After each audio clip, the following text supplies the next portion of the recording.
Study IQ IAS, अब तैयारी हुई अफोर्डेबल। देश को जाने Israel. Welcome to study IQ। मेरा नाम है आदेश सिंह। दोस्तों, आज की कहानी अरेबियन पेनिनसुला पर मेडिटेरेनियन सी की साउथ ईस्टर्न कोस्ट लाइन पर बसे एक देश इजराइल की है। इजराइल मेडिटेरेनियन सी के साउथ ईस्टर्न और रेड सी के नॉर्दर्न शोर्स पर लोकेटेड है। ये नॉर्थ में लेबनान, नॉर्थ ईस्ट में सीरिया, ईस्ट में जॉर्डन, साउथ वेस्ट में इजिप्ट और वेस्ट में पैलेस्टीनियन टेरिटरीज के साथ बॉर्डर शेयर करता है। इजरायली गवर्नमेंट अपना कैपिटल जेरूसलम बताती है और इसकी फाइनेंशियल और टेक्नोलॉजिकल कैपिटल तेल अवीव है। इजराइल अपने साइज से भले ही इनसिग्निफिकेंट लगता हो, लेकिन इसकी कामयाबी के किस्से उतने ही बड़े बड़े हैं। इसका पॉलिटिकल स्टेटस भले ही दुनिया के कुछ हिस्सों में आज भी डिस्प्यूटेड हो, लेकिन जियोपॉलिटिक्स में इसका सिक्का जोर शोर से चलता है। ये यूं तो अमेरिकन डेजर्ट्स पर बसा हुआ है, किंतु अपनी टेक्नोलॉजिकल रेवोल्यूशन से उसने इस रेगिस्तान को फुलवारी में तब्दील कर दिया है। दोस्तों, इजराइल की इंडिपेंडेंस के दौरान जब 1948 का अरब इजरायली वॉर शुरू हुआ था, उस समय किसी को ये उम्मीद नहीं थी कि इजराइल इस वॉर में बच भी पाएगा। लेकिन आज इजराइल के हौसले इतने बुलंद हैं कि शायद ही कोई राइवल कंट्री उसको तोड़ पाए। एक समय पर जिस इजराइल के पास अपने खुद के आर्म्स बनाने के साधन नहीं थे, वो आज दुनिया का one of the largest arms exporter है। कुल मिलाकर 10 मिलियन की पॉपुलेशन वाले इस छोटे से देश को हम जितना पढ़ें उतना कम है। इसीलिए आज की वीडियो में हम इजराइल नामक इस इंटरेस्टिंग कंट्री के बारे में गहराई से जानने की कोशिश करेंगे। आज हम आपको इस देश की हिस्ट्री, पॉलिटी और इकोनॉमी जैसे सभी क्रूशल डायमेंशन से रूबरू कराएंगे। तो चलिए बिना देर किए इस डिस्कशन को शुरू करते हैं। Historical background. दोस्तों, इजराइल के जन्म की कहानी एक दो नहीं बल्कि लगभग 3500 साल पुरानी बताई जाती है। लगभग 1000 साल तक जूज ने इजराइल की इस धरती पर अपनी रिच और थ्राइविंग सिविलाइजेशन को एस्टैब्लिश किया। यहीं पर जूज की कल्चरल, नेशनल और रिलीजियस आइडेंटिटी डेवलप हुई। लेकिन 3rd सेंचुरी में एंशिएंट इजरायली लैंड पर क्रिश्चियन रोमन एम्पायर ने अटैक किया और अगले 400 सालों तक यहां पर क्रिश्चियंस ने रूल किया। फिर 7th सेंचुरी में इस्लाम के राइज के साथ इस रीजन को अरब्स के द्वारा कॉन्कर कर लिया गया। अगले 600 सालों में इस रीजन के ऊपर क्रिश्चियन पावर्स ने कई बार अटैक किया, लेकिन वो इसमें ज्यादा कामयाब नहीं हो पाई।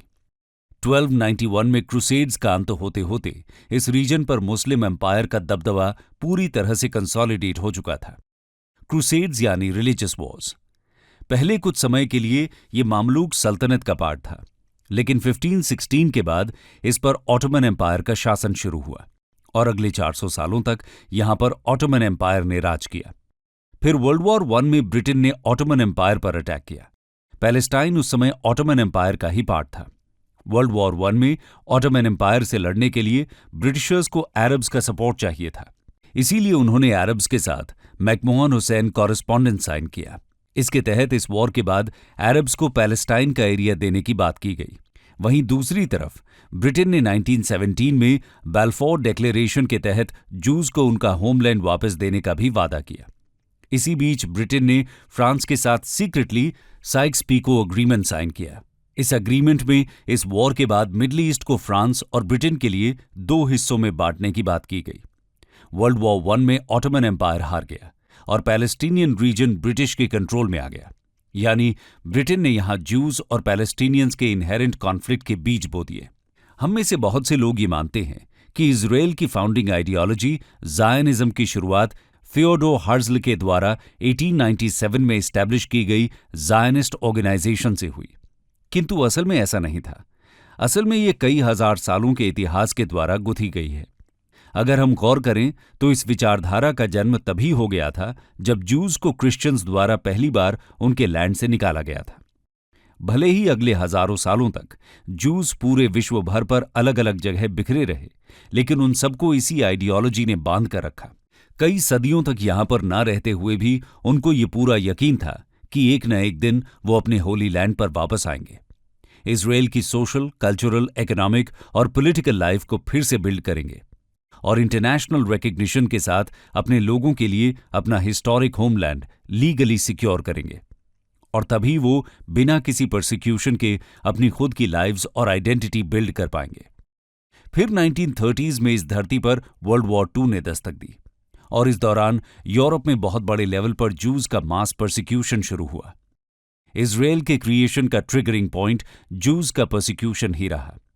हिटलर के होलोकॉस्ट में टोटल 6 मिलियन जूज, जिसमें 1.5 मिलियन बच्चे भी शामिल थे, उनको बेरहमी से मौत के घाट उतार दिया गया।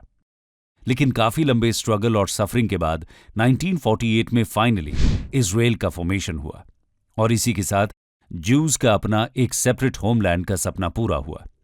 लेकिन इजराइल का सदियों पुराना स्ट्रगल अभी भी खत्म नहीं हुआ। असल में इजराइल और पैलेस्टीनियंस के डिस्प्यूट को रिजॉल्व करने के लिए 1947 में यूएन ने एक पार्टीशन प्लान प्रपोज किया, लेकिन इसको केवल इजराइल द्वारा एक्सेप्ट किया गया। पैलेस्टीनियंस ने इसको मानने से इनकार कर दिया। इजराइल के जन्म से पहले माहौल बिगड़ता देख ब्रिटिशर्स जूज और पैलेस्टीनियंस के कॉन्फ्लिक्ट्स को रिजॉल्व किए बिना ही वहां से जा चुके थे। इसी को देखते हुए 14 मई 1948 को जूज ने इजराइल को इंडिपेंडेंट कंट्री घोषित कर दिया। इसके रिस्पांस में 15 मई 1948 को 7 अरब देशों ने मिलकर इजराइल के ऊपर हमला बोल दिया। इसको वॉर ऑफ इंडिपेंडेंस के नाम से जाना गया। इस वॉर में इजराइल ने पार्टीशन प्लान के एरिया के साथ साथ पैलेस्टाइन का 60% एरिया भी एक्वायर कर लिया। इसके कुछ ही साल बाद 1967 में अरब और इजराइल के बीच फिर एक वॉर हुआ। इसको 6 डे वॉर के नाम से जाना गया। इस वॉर में 6 दिनों के अंदर अंदर इजराइल ने मिडिल ईस्ट का नक्शा और अपना स्टेटस हमेशा के लिए बदल दिया। इसमें उसने मिडिल ईस्ट की इतनी टेरिटरीज कैप्चर की कि उसका साइज बढ़कर 3 गुना ज्यादा हो गया। इस वॉर का बदला लेने के लिए 1973 में इजिप्शियन प्रेसिडेंट अनवर सादात ने यौम किपुर के दिन इजराइल पर हमला बोल दिया। लेकिन इसमें भी पिछले 2 वॉर्स की तरह इजराइल की ही जीत हुई। लेकिन इस वॉर के बाद 1978 में इजराइल और इजिप्ट ने कैंप डेविड अकॉर्ड के तहत एक पीस डील साइन की। इसी के साथ इजिप्ट इजराइल को रिकॉग्नाइज करने वाली पहली मिडल ईस्टर्न कंट्री बन गया, जिसके बाद इस रीजन में एक पीस की उम्मीद जगनी शुरू हुई। दोस्तों, ये तो बात हुई मॉडर्न इजराइल की ब्रीफ हिस्ट्री की। लेकिन क्या आप अंदाजा लगा सकते हैं कि इतने चैलेंजिंग सर्कमस्टेंसेस के बावजूद इजराइल ने खुद को सस्टेन कैसे किया है? आइए देखते हैं। Defence and intelligence. दोस्तों, प्रेजेंट डे इजराइल को जिस चीज के लिए जाना जाता है उसमें सबसे पहले नंबर पर आती है उसकी डिफेंस और इंटेलिजेंस। अगर डिफेंस की बात करें तो इजराइल अपनी जीडीपी का 6% पार्ट डिफेंस को डिवोट करता है। वो अपनी जीडीपी का 4.5% R&D पर स्पेंड करता है, जिसका 30% मिलिट्री रिसर्च पर जाता है। अगर कंपेयर करें यूएस से तो उसके R&D बजट का सिर्फ 17% मिलिट्री पर खर्च किया जाता है। Israel defence forces 1,75,000 active personal और 4,45,000 रिजर्व पर्सनल की एक ऑर्गेनाइज्ड आर्म्ड फोर्स है, जो इजराइल की 7% पॉपुलेशन से मिलकर बनी है। इजराइल डिफेंस फोर्सेस को 1948 में इजराइल के first defence minister David Ben Gurion के द्वारा एस्टैब्लिश किया गया। उनका defence service law Israeli defence forces को यह अथॉरिटी देता है कि वो किसी भी सिटीजन को फोर्स में एनलिस्ट कर सकते हैं। इसके तहत हर 18+ इजरायली सिटीजन को मिलिट्री ट्रेनिंग लेना जरूरी होता है। इजरायली सिटीजन्स के लिए मिलिट्री सर्विस प्रोवाइड करना राइट ऑफ पैसेज माना जाता है, जो अलग अलग बैकग्राउंड से आने वाले लोगों को आपस में जोड़ने का भी काम करता है। इसके अलावा इजराइल ने अपनी मिलिट्री ब्यूरोक्रेसी को इस तरह ऑर्गेनाइज किया हुआ है कि मिलिट्री कम समय और मेहनत के साथ अपनी रिक्वायरमेंट स्टेक होल्डर्स को बता पाती है। इतना ही नहीं, इजराइल आज वर्ल्ड के सबसे बड़े आर्म्स प्रोड्यूसिंग नेशंस में से एक है। ये यूएस और ईयू नेशंस को 10% मिलिट्री इक्विपमेंट सप्लाई करता है और दुनिया के लगभग 60% ड्रोन्स का डेवलपमेंट भी इजराइल में ही किया जाता है। और तो और इजरायली सैटेलाइट्स और मिसाइल डिफेंस सिस्टम की टेक्नोलॉजिकल सुप्रेमेसी आज एक हाउस होल्ड नेम है। यहां तक कि Israel independent satellite launching capability own करने वाले दुनिया के चुनिंदा देशों में से एक है। साथ ही साथ आईडीएफ के पास दुनिया की सबसे effective counter terrorism force the Sayeret Matkal है, जिसमें highly secretive special operations brigade आते हैं, जो एनिमी लाइंस को क्रॉस करके भी ऑपरेट कर सकते हैं। रॉकी बैटलफील्ड्स में ऑपरेट करने के लिए आईडीएफ ने एक बेहद पावरफुल आर्मर्ड फोर्स को डिवेलप किया है, जिसमें lead position heavily armoured Merkava battle tanks की होती है। इसी की मदद से इजरायली फोर्सेस साइनाई पेनिनसुला और गोलन हाइट्स जैसे डिफिकल्ट टेरेन्स में भी बेटर पोजीशन बनाए रखती है। इजरायली ट्रूप्स दुनिया की सबसे ज्यादा बैटल हार्डेंड ट्रूप्स हैं, क्योंकि उन्हें लगभग डेली बेसिस पर मिलिटेंट्स को फेस करना पड़ता है। इसके अलावा, जैसा कि आपने अभी देखा, अपने डिस्प्यूटेड स्टेटस की वजह से इजरायल की सिक्योरिटी के ऊपर हर समय खतरा बना रहता है। इसी वजह से इजरायल ने अपने इंटेलिजेंस सिस्टम को इतना स्ट्रांग करने की ठानी, जिससे कोई भी देश उसके और उसके नागरिकों के ऊपर आंख उठाकर भी नहीं देख सके। इसी के चलते इजरायल की प्रीमियर इंटेलिजेंस एजेंसी मोसाद ने जन्म लिया।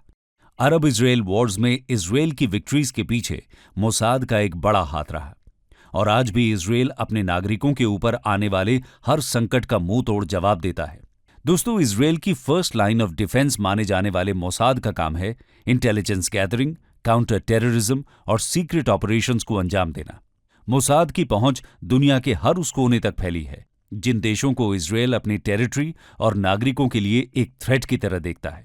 मोसाद का मकसद केवल अपने दुश्मनों को खत्म करना ही नहीं होता, बल्कि उसके साथ साथ इजरायल के प्रति सिक्योरिटी थ्रेट्स पोज करने वाले लोगों के मन में एक खौफ पैदा करना भी होता है।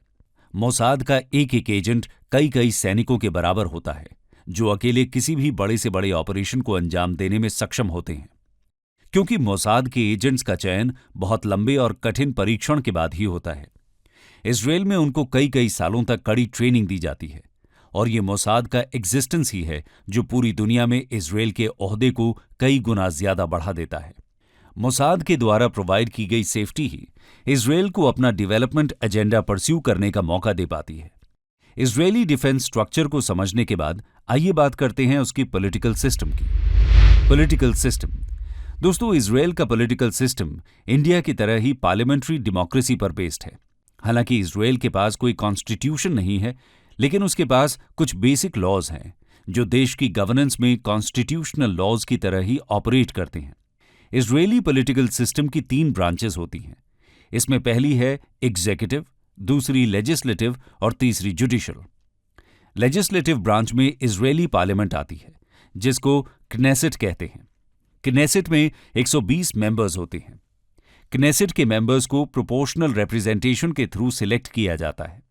हर एक इलेक्शन साइकिल में जो पार्टीज कंटेस्ट कर रही होती हैं, वो अपने कैंडिडेट्स की एक लिस्ट प्रेजेंट करती हैं, और वोटर्स इनमें से स्पेसिफिक कैंडिडेट्स को चुनने के बजाय एक पर्टिकुलर पार्टी को चुनते हैं। जो पार्टी जितने वोट कैप्चर करती है, उनको क्नेसेट में उसी प्रोपोर्शन में सीट्स मिलती हैं। उदाहरण के लिए, यदि कोई पार्टी 10% वोट जीतती है, तो उसको क्नेसेट की 10% सीट्स अलॉट की जाती हैं, और उस पार्टी के टॉप 12 कैंडिडेट्स क्नेसेट का पार्ट बनते हैं। इसको प्रोपोर्शनल रिप्रेजेंटेशन सिस्टम कहा जाता है। क्या आप हमें कमेंट सेक्शन में दुनिया भर से ऐसे 3 एग्जाम्पल्स दे सकते हैं जहां पर इलेक्शंस में प्रोपोर्शनल रिप्रेजेंटेशन सिस्टम फॉलो किया जाता है? खैर, अगर हम पॉलिटिकल पार्टीज की बात करें, तो जिस तरह यूएस में डेमोक्रेटिक और Republican party 2 main stream parties हैं, इंडिया में बीजेपी और कांग्रेस 2 लार्जर पार्टीज हैं, उसी तरह इजरायल में भी हिस्टोरिकली 2 पार्टीज डोमिनेंट रही हैं। इसमें पहली है सेंटर राइट लिकुद पार्टी और दूसरी सेंटर लेफ्ट लेबर पार्टी।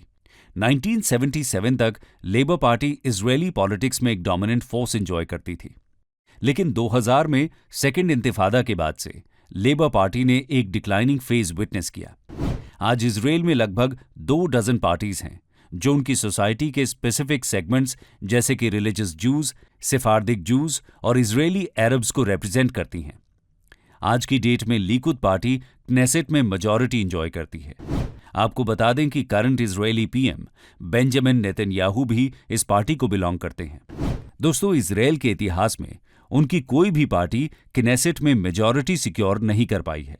जो भी कैंडिडेट प्राइम मिनिस्टर बनना चाहता है, उसको स्मॉलर पार्टीज के साथ कोलैबोरेट करके एक कोalition गवर्नमेंट फॉर्म करनी पड़ती है। जो भी इसमें सक्सेसफुल हो जाता है, उसको Israeli president prime minister declare करते हैं। इसलिए कोalitions को इजरायली पॉलिटिकल सिस्टम का एक प्रोमिनेंट फीचर बताया जाता है। कोalition सिस्टम में स्मॉल पॉलिटिकल पार्टीज भी एक स्ट्रांग पावर एंजॉय कर पाती हैं। गवर्नमेंट में उनके जुड़ने या हटने से कोalition मेक और ब्रेक हो जाता है। इस सिस्टम में प्राइम मिनिस्टर किसी एक पार्टी से होता है तो डिफेंस मिनिस्टर दूसरी और फॉरेन मिनिस्टर तीसरी पार्टी से। इसके बाद यदि एग्जीक्यूटिव ब्रांच की बात करें तो इसको कंट्री का प्राइम मिनिस्टर हेड करता है। प्राइम मिनिस्टर किनेसेट में रूलिंग कोalition का हेड होता है। President of Israel head of state होने के नाते इजराइल को इंटरनल और एक्सटर्नल प्लेटफॉर्म्स पर रिप्रेजेंट करते हैं। प्रेसिडेंट को किनेसेट के द्वारा 7 साल के एक सिंगल टर्म के लिए इलेक्ट किया जाता है। इजरायली गवर्नमेंट की थर्ड ब्रांच है जुडिशरी, जिसमें कोर्ट्स, ट्राइब्यूनल्स और सुप्रीम कोर्ट शामिल हैं। इजराइल के पॉलिटिकल स्ट्रक्चर को समझने के बाद आइए अब चलते हैं इकोनॉमी की ओर। Economic miracle. दोस्तों, बाकी सेक्टर्स की तरह इजराइल की इकोनॉमी ने भी बहुत कम समय में बहुत कुछ अचीव किया है। दुनिया के इतने कन्फ्लिक्टेड रीजन में होने के बावजूद इजराइल एक इकोनॉमिक मिरेकल बनकर सामने आया है। इसकी पर कैपिटा जीडीपी यूरोप के हाईली डेवलप्ड स्टेट्स जैसे कि फ्रांस, इटली और स्पेन को टक्कर देती है। हालांकि इजरायली वॉर ऑफ इंडिपेंडेंस और रेफ्यूजीज के इन्फ्लोज की वजह से 1947 में इजराइल की इकोनॉमी बहुत नाजुक हालत में थी, लेकिन अपने स्ट्रॉन्ग कमिटमेंट के चलते इसने अपने सभी कमजोरियों को अपनी स्ट्रेंथ में तब्दील कर दिया। उनके इकोनॉमी मिरेकल का सबसे बड़ा रीजन टेक्नोलॉजी के सेक्टर में उनकी कॉन्सेंट्रेटेड ग्रोथ रही। दोस्तों, इजराइल के पास नेचुरल रिसोर्सेज एकदम ना के बराबर थे, लेकिन इजराइल ने अपनी नेचुरल रिसोर्सेज की कमी को ह्यूमन रिसोर्सेज के द्वारा कॉम्पेंसेट किया। उन्होंने अपनी अनएम्प्लॉयमेंट रेट्स को कट करने के लिए एजुकेशन और टेक्नोलॉजी सेक्टर में जमकर इन्वेस्ट किया। देश में एक स्ट्रॉन्ग एजुकेशनल इंफ्रास्ट्रक्चर के साथ साथ एक ऐसा इकोसिस्टम तैयार किया गया जहां पर ऐसे नए कटिंग एज आइडियाज को बूस्ट मिले। देखते ही देखते इजराइल का एजुकेशन सिस्टम नेशनल हॉलमार्क बन गया। देश में इंटरनेशनल इन्वेस्टमेंट्स बढ़ाने के लिए इजराइल ने कई अट्रैक्टिव वेंचर कैपिटल प्रोग्राम्स भी स्टार्ट किए। ये फंड्स कैपिटल के साथ साथ एक्सपर्टीज और नेटवर्क भी लेकर आते थे। इजराइल की इकोनॉमिक ग्रोथ देखते हुए Bill Gates, Warren Buffett, Donald Trump, Carlos slim जैसे बड़े बड़े बिलियनियर्स ने भी इजराइल की कंपनीज में खूब इन्वेस्ट किया। यूएसएसआर के कोलैप्स के बाद वहां से मिलियंस ऑफ जूज वापस इजराइल माइग्रेट कर गए। ये हाईली एजुकेटेड इमिग्रेंट्स अपने साथ जिस साइंटिफिक और टेक्निकल एक्सपर्टीज को लेकर आए, उसने इजराइल के टेक्नोलॉजी सेक्टर में 4 चांद लगा दिए। इन्हीं डेवलपमेंट्स की वजह से यहां पर हाईटेक कंपनीज का कॉन्सेंट्रेशन बढ़ता गया। इन सभी फैक्टर्स का नतीजा है कि इजराइल में यूएस के बाद सबसे ज्यादा स्टार्टअप कंपनीज मौजूद हैं। आज इजराइल हाईटेक स्टार्टअप्स का हॉटस्पॉट बन चुका है, जिसके चलते उसको अरब वर्ल्ड की सिलिकॉन वादी के नाम से भी जाना जाता है। यूएस और चाइना के बाद नैस्डैक पर सबसे ज्यादा इजरायली कंपनीज ही देखने को मिलती हैं। और तो और Intel, Microsoft, Apple, Google, Cisco, Facebook, PayPal, Amazon और न जाने कितने बड़े बड़े टेक टाइकून्स अपने research and development centres Israel में एस्टैब्लिश करते हैं। R&D सेक्टर इजराइल के जीडीपी और एक्सपोर्ट्स में सिग्निफिकेंट कॉन्ट्रीब्यूशंस प्रोवाइड करता है। इजराइल की इंजीनियरिंग और इनोवेशन की सक्सेस का सबसे बड़ा एग्जाम्पल हमें उसके एग्रीकल्चर रेवोल्यूशन में देखने को मिलता है। ये उसके इनोवेटिव इकोसिस्टम का ही कमाल है कि उसने खुद के एरिड डेजर्ट्स को लश ग्रीन फील्ड्स में तब्दील कर दिया। रिपोर्ट्स के मुताबिक इजराइल आज $2 बिलियन वर्थ के एग्रीकल्चर प्रोडक्ट्स एक्सपोर्ट करता है।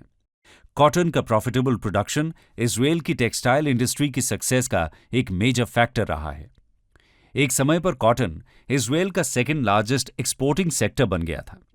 इजराइल के exports Marks and Spencer, Victoria Secret, Walmart, Ralph Lauren और कैल्विन क्लाइन जैसे बड़े बड़े टाइकून्स को सप्लाई होते थे।